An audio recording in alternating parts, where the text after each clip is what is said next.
Well, good afternoon, everybody. I always say afternoon, evening, whatever, but it's actually morning here. Anyway, I'm going to try to make this video reasonably quick so I can get really just a point across. I just want to make people think about something for what it's worth. It's something that I'm thinking about lately because I've had several discussions with people about science versus pseudoscience and medicine versus placebo. And I just wanted to make the point that, for one, placebo effect, whether it works or not, we know it works, but what that means for science is they can use that to say a lot of traditional medicine is nothing more than placebo. And that's not necessarily always true. Much traditional medicine actually has compounds that are very useful. For example, over here, things like this is called Palo Santo. It's a wood, and it contains all types of terpenes and sesquiterpenes, and and a piece of sage here that I picked from out front. And I believe it contains eucalyptol and eugenol and various other compounds. The terpenes are used for various things, but they've been shown to. Terpenes are what they use for like pine sol and whatnot. They're using D-limonene, which is a good cleaner, and tea tree oil has been shown to help with eliminate fungus without damaging the foot. And that actually was a discussion I had with somebody who posted a video making fun of essential oils people who use it for, like, say it's good for everything. It was JP Sears. I actually love the guy. He's very smart. I'll try to post a link to his stuff. He makes serious videos and joke videos where he kind of disses the New Age movement, and his work he did on that one. Of course, some of the people in the comment section would say things like, essential oils are worthless. And I posted something in response saying, well, there are some uses, and then they'd go off about how they're useless. And I had to post a link showing, where in World War II, Australian soldiers, I believe, were required to carry it in their first aid kits. It was like they all carried it because they had a huge fungus outbreak, and it was the only thing that worked for it. So the idea that I'm trying to convey is that the medicines are useful in certain ways. You could consider some of these medicines cleansers. And the point to make was that burning sage and Palo Santo was always said to ward off negative spirits.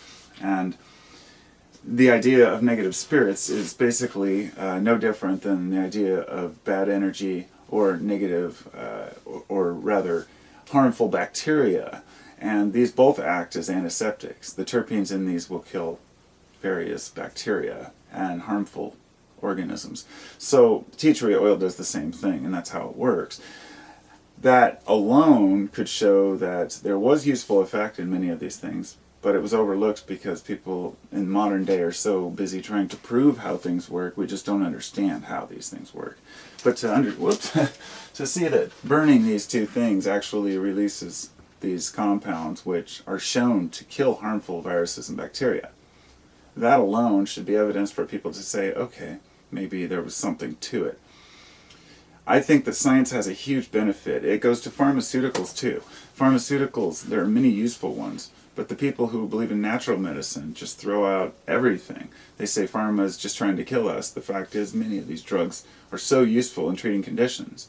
And yes, over 70% of the drugs on the market are actually either synthetic versions of a natural occurring compound or an extracted and condensed and regulated dose, which can be shown to be useful. And the truth is that many of these herbal compounds are unreliable from season to season as far as the efficacy, the potency, the different compounds and the levels according to the seasons, the rains, and everything. And that's important consideration if you're taking a very specific drug that you need a certain amount of. And this is where pharma is useful. And natural medicines are useful if, let's just say, you're just trying to keep a basic cleansing routine and you're using something like that. So I would say not to throw out either side. It seems like it's an all or nothing. Everybody wants to say, in the science side, wants to just completely insult natural medicine and natural healing, which, like I said yesterday in the video, I was talking about the expectation of the person who's getting the healing, as well as the intent of the person who's giving it, and this works for self-healing as well. If you wake up in the morning and you're in a negative mood, the first thing you got to do is turn it around. Deep breath. totally relax and think about it again. Say, wait a minute, I'm setting the stage, I'm programming my own mind, and deprogramming yourself takes years once you realize that you have been programmed by society. But the thing is, you never escape the idea of being programmed. You're constantly reprogramming yourself, and that's how we survive. So the idea here is to reprogram our minds to where we're not trying to take one side or the other, to where we can bring these medicines together to actually benefit society as a whole. And it's difficult to say when certain things can't be proven in scientific experiments. It's very difficult to gauge the efficacy and whether or not you can use it ethically on a group of people. A placebo, sugar pill.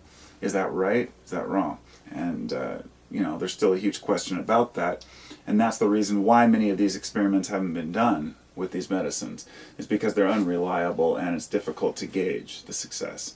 So ultimately, my point would be to see for yourself if you actually have an illness or something where you need to find a solution for it, medicine, natural medicine, otherwise, experiment and see what works, but realize that if you do take natural medicine, whether it's placebo or not, doesn't seem to matter in many cases. However, there are certain herbs and compounds that are proven to actually do the things they say they do, and that's the hard part, I think, is sorting through them and finding which ones are actually useful. For example, kratom.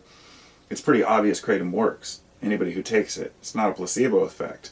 It works for what you're using it for. However, some other herbs, let's say, in traditional medicine, are said to maybe cure cancer or maybe heal this or that, but never were really shown in a lab setting.